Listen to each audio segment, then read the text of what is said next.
বিশ্বজুড়ে অনেক শহরই পানির হুমকির মুখে। যথাযথ গুরুত্ব অনুধাবন না করায় পৃথিবীর বিভিন্ন দেশে তীব্র পানির সংকট ছড়িয়ে পড়ছে।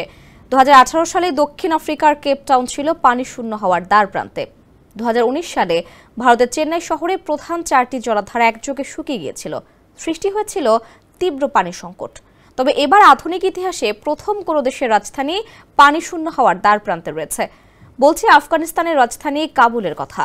জনসংখ্যা বৃদ্ধি, জলবায়ু পরিবর্তন এবং অতিরিক্ত ভূগর্ভস্থ পানি উত্তোলনের ফলে পানির স্তর নেমে গেছে আশঙ্কাজনকভাবে। কুয়ার মধ্যে বালতি ফেললে উঠছে না পানি। ইতোমধ্যে শুকিয়ে গেছে শহরের প্রায় অর্ধেক কুয়া। সূর্য উঠতেই আফগানিস্তানের রাজধানী কাবুলে শুরু হয় পানির জন্য যুদ্ধ।